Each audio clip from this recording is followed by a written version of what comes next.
Good morning and welcome to another edition of United Way for Southeastern Michigan's What's the Word Wednesday. My name is Audrey Walker and I'd like to thank you for joining us today for a town hall all about the 211 helpline and the many services it can provide to the community. As a reminder, the last 10 minutes of today's conversation are reserved for questions. So please leave your questions in the Q&A box if you're watching on Zoom or in the comment box on Facebook. Now I'm going to turn things over to Tamara Bolden, who serves as the Senior Director of 211 Operations. Thank you, Audrey.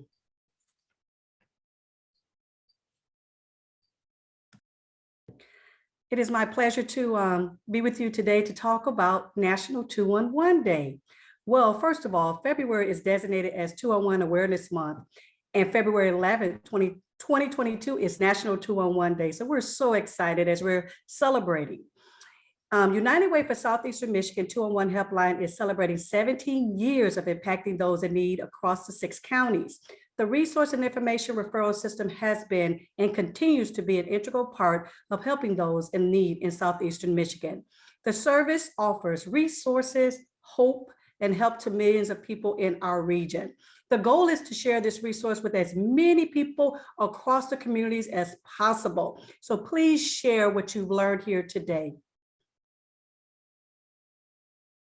I just want to highlight the successful work that we've been doing throughout 211, MEEP, and Sarah. So with me today with this presentation, I have Tasha Ball. She is a Director of Data and Performance over Operations in the 211 call center. And I have Sean Scan, who's also the Director over MEEP, LSP, and the Sarah program. So you're gonna learn more about that. But I just wanna highlight some of the things that we've been able to accomplish.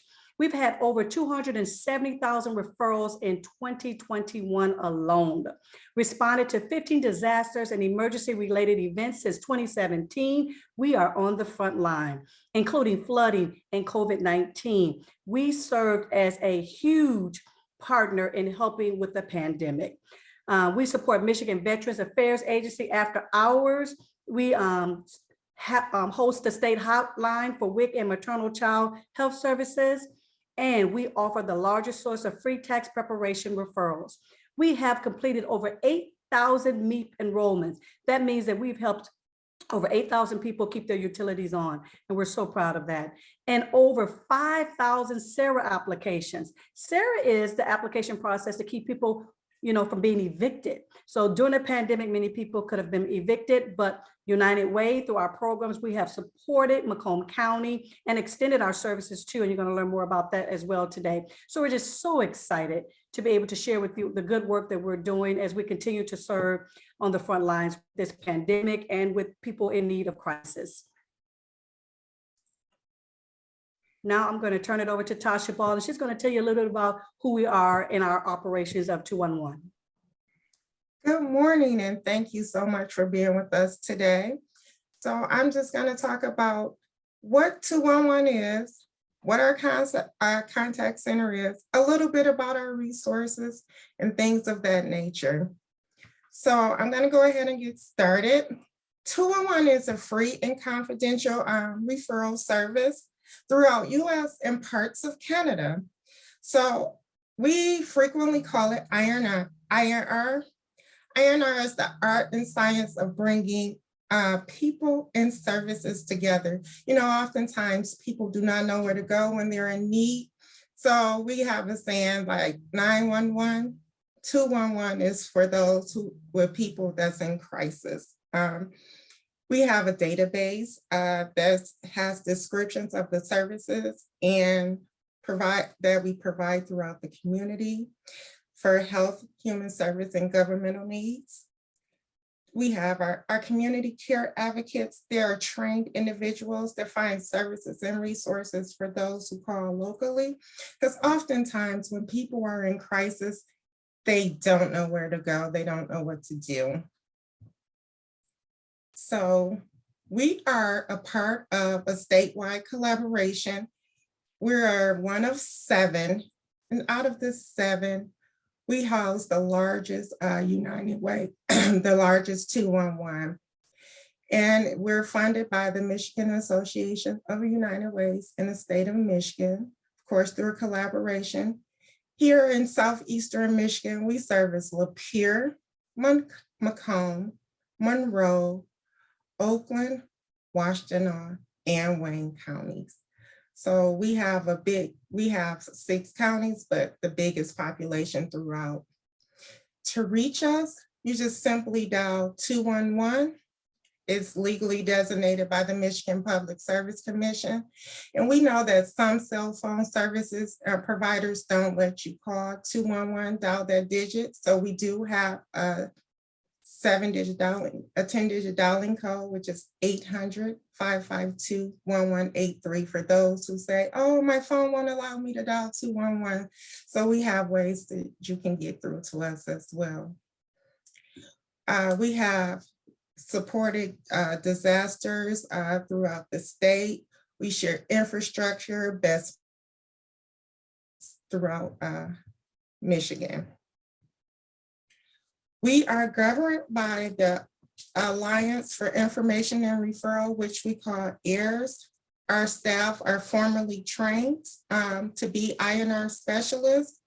We strive that 100% of our team is fully certified.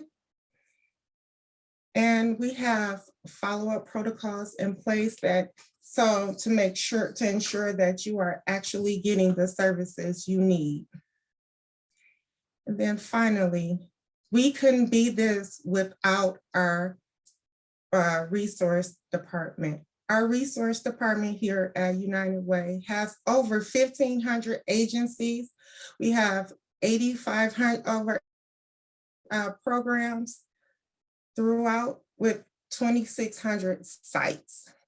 Each count is divided into counties.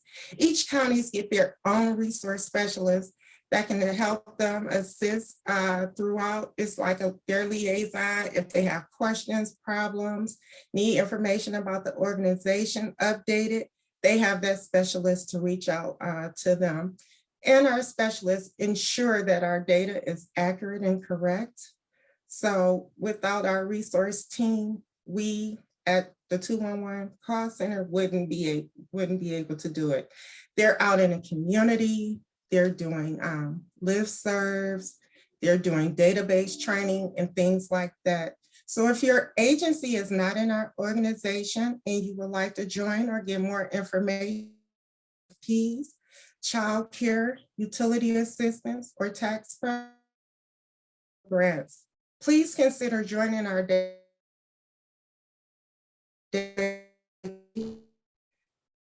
United Way for Southeast Michigan. The link is going to be attached.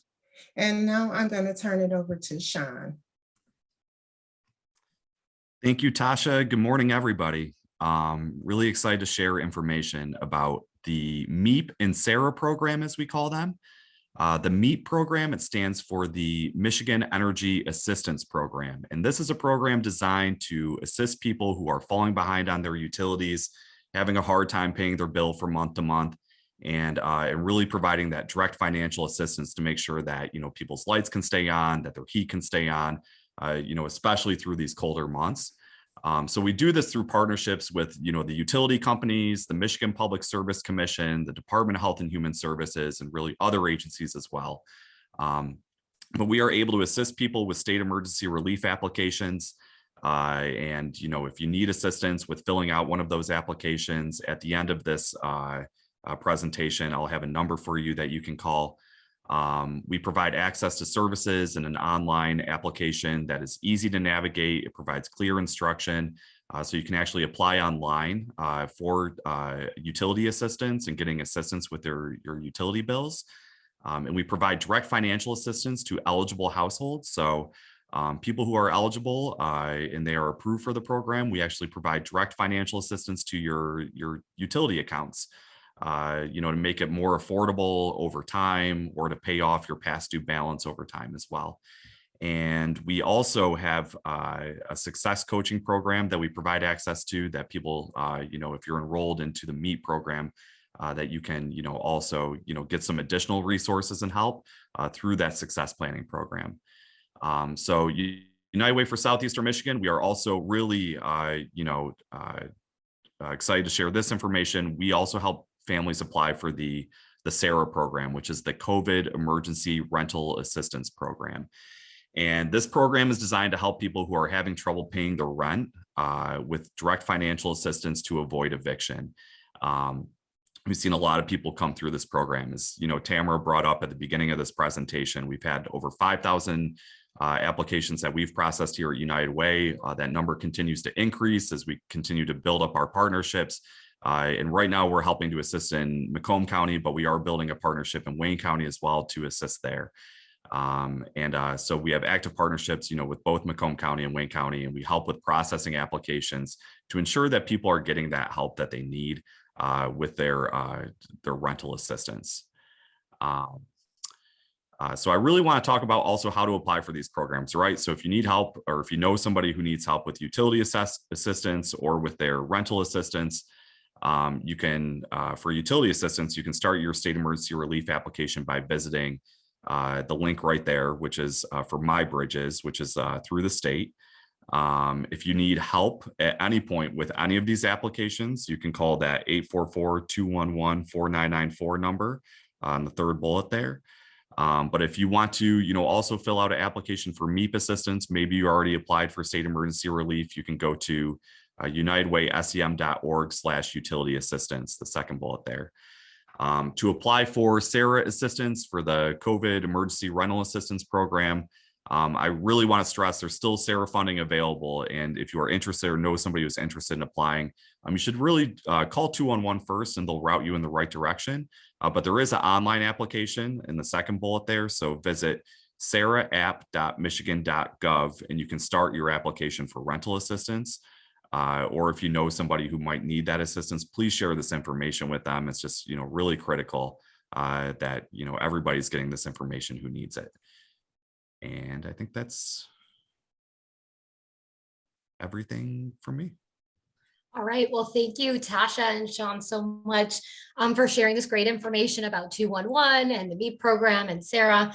And we are going to get to some questions here. So again, if you haven't done so, please put your questions in the Q&A box if you're watching on Zoom or in the comment box on Facebook. And I wanted to just do a quick follow-up question to what you were just presenting on, Sean. We have a question here of how do you obtain an update on your SARA application, and or how long should it take to get that application submitted? Yeah, absolutely. So for a SARA application, if you have applied for SARA and you're looking for an update, I would reach out to your local community action agency, whether it's Macomb Community Action or Wayne Metro, and reach out to them to receive an update on that. If you haven't applied yet, I would recommend calling 211. And they can direct you to the local place that is, providing that SARA assistance. And can you share some information too on what might someone do if you are denied some of these through some of this application process? What would the next step be? Yeah, absolutely. We see this, across programs that sometimes the program just isn't the best fit for the situation, right? These are statewide programs and there's a lot of different guidelines for them. But I would say, if you're denied for one of these programs, don't lose hope. But a lot of these resources are county specific. So I would recommend calling 211 to see what other resources are available within your area that might be able to help you outside of these two programs. Great. And then we have one more question here about SARA as well. So if a tenant has been evicted but never completed their SARA application, what are the options the rental owner has from getting compensation from SARA? Like, what should they do? Yeah, I would still encourage them to apply. I would say in that situation, they would want to talk, directly with one of our SARA coordinators. And so we can look into their case a little bit more and just see, everything that they have. And I would recommend, talking to somebody directly for that specific case. But I wouldn't discourage them for applying for still getting that relief. But, I think it's just more of it's a trickier situation for that. Yeah. And with SARA and maybe 211 in general, is there help with assistance for moving? Is that part of it? I'm not, for Sarah in the MEET program, we do not have moving assistance, but Tasha, do we have moving assistance in the 211 database? So there are some agencies, and like everything is county specific and zone specific. So if they call 211 and details, there are some moving assistance available. Okay. And just to go back to kind of some of the basics with 211, can you tell us a little bit about what I might expect when I'm calling 211, what that information exchange might sound like, or what information I might need? Sure. When you call 211, we're going to ask a host of questions. We're asking those questions to better assist you, right? We need to know exactly what you're going through, what you've tried, what happened before. So we're going to ask things like, we need your zip code, of course, because those are the programs that is zip code specific or county specific. We're going to ask you, are you a veteran? Because sometimes there's things for veterans that may not actually be for other individuals. We're going to ask your income because, right, most programs do have income guidelines. We're going to ask a little bit about the situation, like tell us about what's going on. Because you may be calling for one thing, and once we talk to you, ask you some questions, we find out it's something different. So we're going to try to have that conversation to see what's really going on so we can direct you in the right way. That's great. And I appreciate that, because I know a lot of times when we're familiar with 211, we talk about it second nature. Oh, just call 211. And it's good to let people know what to expect, what the conversation looks like. And then on that note too, can you talk a little bit about some of the training that the community care advocates go through, and the just the experience that they have when taking these calls? Okay, so our agents, before they actually get on the phone, they have about a month worth of training, right? They have book work because we have to know the why. You have to know why we're doing what we're doing. And then we are going to do role plays, role play after role play. Then we're going to actually sit them side by side. I know in the virtual world, people are like, wow, how do you do that side by side? But we have to figure that out quickly. So we still do side by side training, and they have someone there to listen to them. Then when we get them on the phone, they're not on the phone by themselves. Their trainer is actually listening to them. So they're coaching them right there on the spot. After that, when they're on the phone by themselves, we're listening and we're monitoring to make sure that they're doing what they're supposed to do. So it's a lot of training that goes into 211.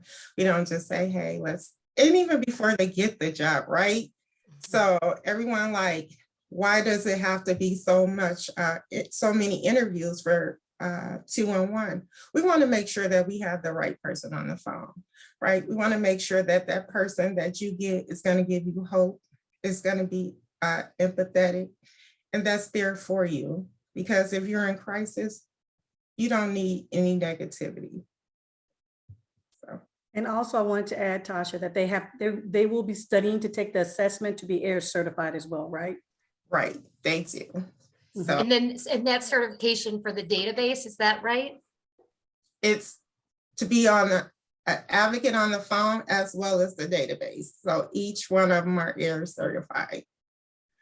And can you talk a little bit more about the database itself? So a couple questions here. If if there's something incorrect that someone sees, how might they let us know? How might they let you know? And then also, how do we know the information that you provide is the most accurate? So we do quarterly audits on the database. They're reaching out to the agencies quarterly to ensure that that information is correct. So if they see something that's wrong on the database, just reach out to 211 and we will get that over to our resource team to follow up to make sure that we have the updated information, something changed that we didn't know about, but they do reach out quarterly to make sure that we have to to make sure that we have the correct information. And I just Yeah. want to add that during the pandemic, we do have the standard of reaching out quarterly, but during the pandemic, we had to pivot. We had to reach out to all those agencies because many of them had shifted their hours. They had changed how they were actually servicing people. So during the pandemic, we really just had to start emailing and calling every agency and trying to get new information about their hours and when they changed. So that's usually our structure, but during the pandemic, we just had to do a daily contact with agencies because things change. We had to wear the mask, no contacts. If it's a food, if they're giving out food, how do they pick it up? Well, they'll set the food outside. So we had to have way more information than ever before. So I just wanted to say during the pandemic, it was really real time, every day, all the time, where we updated the database. It was constant changes. Thank you for that. And what options are there for maybe people that can't call in, or is there options for people who are hard of hearing or bilingual resources available with 211? So, wait a minute, Tasha, I wanted to just say, if you find something wrong on the database, that was part of your question too, you can email our department, you can call us, but if you find something wrong, that is very important to us. We don't want someone to go to an organization and it's closed and the hours have changed. So you can reach out to us through our email, through our webpage. So make sure you do that. If we all work together, we can also make sure that we have accurate information up. So I just wanted to answer that, Audrey. Yeah, thank you. okay, Audrey, can you repeat the question? Sure. I was just curious to learn what other resources you have for maybe people who are hard of hearing or who are bilingual. What types of resources and options does 211 provide? So you could text, chat, email. We have for bilingual, just call 211. We do have a telephone line, an international telephone line that we will get an interpreter on. So it's still like having the whole conversation, but with an interpreter. We do the same process. It may take a little longer, so just be a little patient because we're going through an interpretation service. But anyone, any language can call. It's text 898-211. You text your zip code and you can text a live person. Monday through Friday, 9 to 5. We have chat services available on the website. So you're chatting a live person and that's up until 9 o'clock. And we do have for hard of hearing, it is a telephone line that they can dial 211 directly as well. So we have it for everyone. Lots of options. That's great. That's great to hear. And it looks like we've got a lot of fans of yours, fans of 211 on the call with us today. But people are wondering, how can we help raise awareness about 211? Can we volunteer with 211? Are you all hiring for 211? So lots of those types of questions. I don't know who wants to start first with those. I'll start with that. So 211 to volunteer, of course, go through our volunteer portal at United Way. We always have opportunities up and they would love for you to volunteer with us. 211 is hiring, so just always check United Way's website, a career website. But volunteer, yes, go to the portal. And actually, we just partnered with the Hands. So we're really hiring. We have like 29 positions we need filled, 8 supervisors. So really get the word out. We really are looking for talent to make sure we get this work done. Yeah, that's great. We'd love to have you. If you feel like you're a right fit for 211, we'd love to have you do this great work. And that was one of the other things that I was curious about. Just a couple of questions from all of you, since you're very experienced on 211. Something that maybe is one of the more rewarding things about doing the work that you do, if you'd want to share that, or maybe something that might be a surprise that you'd love people to learn about 211. And we can start with Tasha. Okay, for me, even though I am a director, I do jump on the phone a lot to help out when we're really busy. It's just that knowing that we're here to say for the people and being that caring voice for the people. So that's rewarding to me, just to hear them say, thank you, you helped so much. You just don't understand, didn't know where to go. So that just being there for the community, that's what's rewarding to me. And knowing that we're there to help 24/7. So that's for me. Sean? Yeah, absolutely. I think, you know, we know just how stressful it can be to be in crisis, and every single person that we are able to assist and help in that moment, just to change, whether it's, whether it's getting help with their utility bill or getting help with their, their rent or whatever it is, just to take some of that stress off and make things just a little bit more, easier to handle. I think, every time I see that happen, that's what gives me energy. That's what makes me, excited every single day to be doing the work that we're doing, and just knowing, we're able to do this at such a level that we're impacting so many households, just, continues to push me forward. But that's really where I get motivation from. Tamara, would you like to add anything? Yeah. Yes, I just wanted to say that, I am honored to work with the 2-on-1 team. It's about 54 of us. It's grown over the years. These are some of the most dynamic, amazing, compassionate individuals that I could ever work with. Even when I had my own crisis, they were lifting me up, giving me words of encouragement and things like that when my daughter got sick. So I just want people to know that these are really talented individuals who are they really dedicate their time to making sure that other people, can have a better experience in doing life. Life can be tough, right? We have our ups and downs, but they are right there side by side to say, hey, this is the resource. Let me know if you got it. If you didn't get it, give me a call back. We'll try something else. They're always going the extra mile. I mean, they go the extra mile. And when we find out about when our staff go the extra mile, we send out an email throughout our department and we give kudos and things like that. So I just wanted everybody to know that these individuals, they stand ready to support and have the heart of angels to be. So I just wanted to lift that up regarding my team. Yeah, definitely. I'd love to hear that lifting up. And it is really nice to know you can talk to somebody when you're looking for awareness about something or access about something. Anyone can call 211. You can call for information. You could call on behalf of somebody, call on behalf of yourself. Sometimes you think it might be hard to make that call, but just dial 211. Someone will be there to help you. And one of the things that is really crucial about this service is at United Way, we're hearing from all of you, from people in our community every single day. And that helps us really to hone in on the needs of the community and how we can help support those needs. Whether there are things we can do in the immediate moment or things that we can help bring to the community to help with those in need. So I'm so glad you are all here to join us today to share a little bit about 211 and about yourselves within this work. It's great work, and we are so proud to have you in our organization and in our community as well. So that's all the time we have for questions today.